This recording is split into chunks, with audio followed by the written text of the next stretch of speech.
Lammy was released in 1999 by On-Sha as a pseudo-sequel to their 1996 cult hit, Parappa the Rapper. In this game you play as a sheep girl called Lammy, who's the left-handed guitarist for a crappy band called Milk Can, along with Katy Cat, Parappa's friend from the first game who sings and plays bass guitar, and Ma-san,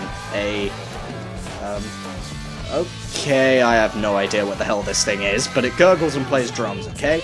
Anyway, so Lammy's got worse nerves than a chicken that just bumped into Colonel Sanders, which come out in a dream where she plays guitar with Chop Chop Master Onion, but it turns out at the end of the stage, she was actually playing a Hoover the whole time! Of course, Onion Breath here gives her some valuable advice. Dojo, casino, it's all in the mind. You have nothing to lose. Yeah, sure. Anyway, Lammy wakes up and finds out she only has 15 minutes to get to the Milk Can concert, and this is where the game truly begins. Lammy rushes out the house, but there's a fire going on, and she can't pass until it's put out. Which in my opinion is probably a good reason to be late for a gig. But of course, following Master Onion's advice, she tries to play that fire hose like a guitar and make her way through. Nobody survived. Fighting fires is nothing like playing a guitar, and you guys should know that. It's serious business, only for the brave of heart. Plus firefighters prefer dubstep anyway. But I digress, the rules of the game are pretty simple. Like Parappa, the teacher does something while a marker moves along a line with buttons popping up as it does. Then on the next line of the song, Lammy must either press those buttons in time with the marker, or create her own little discordant riff.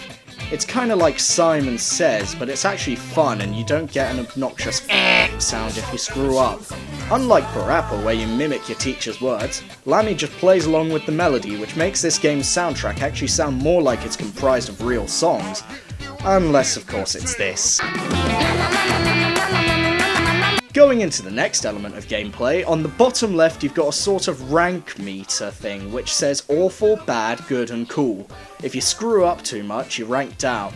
You lose the stage if you manage to drop below awful, or get to the end of the song with your rank below good. Both mean you have to start again. Speaking of, now would be a good time to talk about the pause menu, or lack thereof. See, pressing start doesn't pause, it just brings up the same menu as if you lose. It's like an instant game over, and that seems to be present in all the Parappa games, except for the PSP remake. Not too big an issue, but just something to be aware of if you have a busy house. Anyway, on the flip side of awful, after you beat the game once, you unlock cool mode, where if you play above and beyond what the teacher gives you, they leave and you're welcome to freestyle and rack up some serious points. Unless it's like that. You can also, by doing specific combos displayed on the loading screen, go into fever mode, where the screen goes all psychedelic and throws points at you like an angry husband throws his wife down the stairs. As well as that, you also get some other stuff like Parappa's story, which consists of remixes of the stages that play like Parappa 1 did. And by the way, I use the term story very loosely here. The cutscenes are just silly stuff that almost resembles humour, maybe if you're drunk enough. Wait a minute, that doesn't sound like rock and roll. 'Cause you played it funny, now it's my turn. The other stuff you can get is a 2-player versus mode against Rammy, the negative Lammy, and co-op with either her or Parappa. If you were to clear everything that can be done, which is 7 stages for Lammy, 6 for Parappa, good, cool and fever mode for Lammy, the co-op stages, the versus stages too, that's 45 tasks you have to complete if you want to clear the game, as opposed to Parappa's 12, so if you played Parappa 1 to death, this is a good challenge for you. But it's a bit more difficult, so heads up.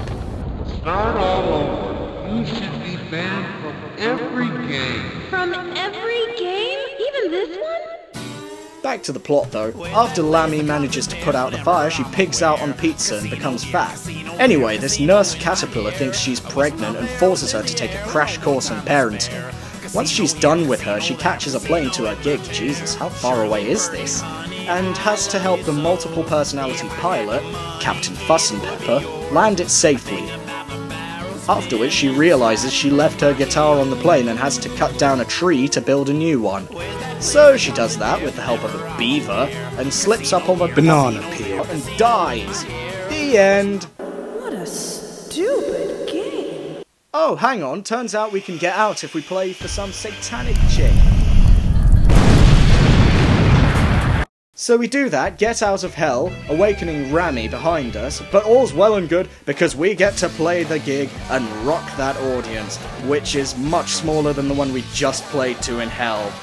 Yeah. Also, none of that stuff about the satanic chick happens if you're in the US, because the game was subjected to heavy censorship.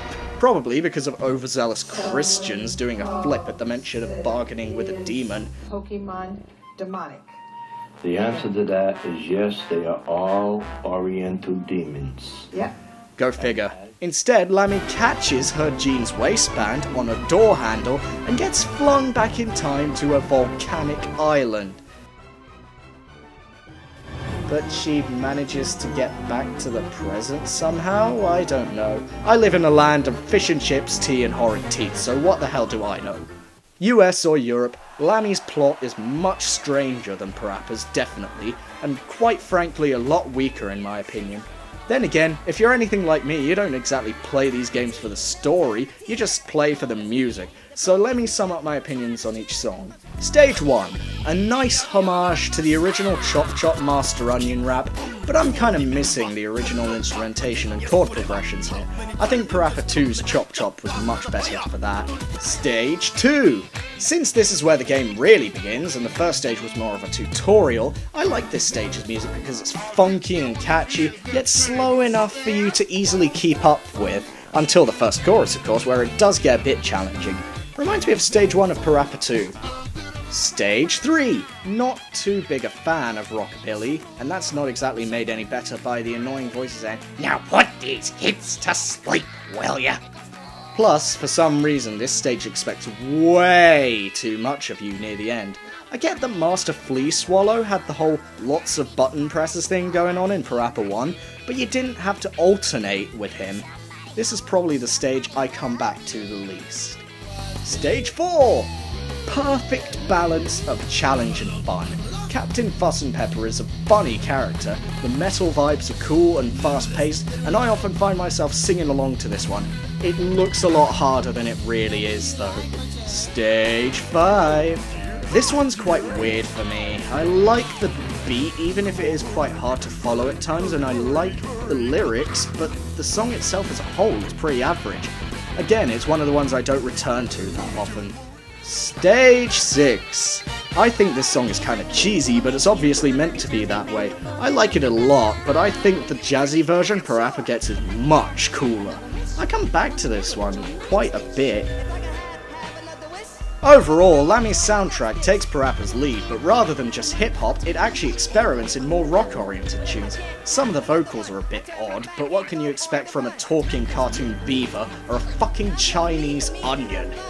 And sometimes the lyrics Parappa gets are kinda suspect. Oh, yes, welcome to the fire. Yes, welcome to the fire. This has been my long desire.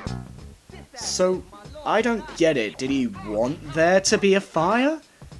Whatever, there isn't that much to say about this soundtrack, to be honest. The melodies are all good in their own right, but nothing is as memorable as Parappa 1 or 2 were, apart from Stage 7.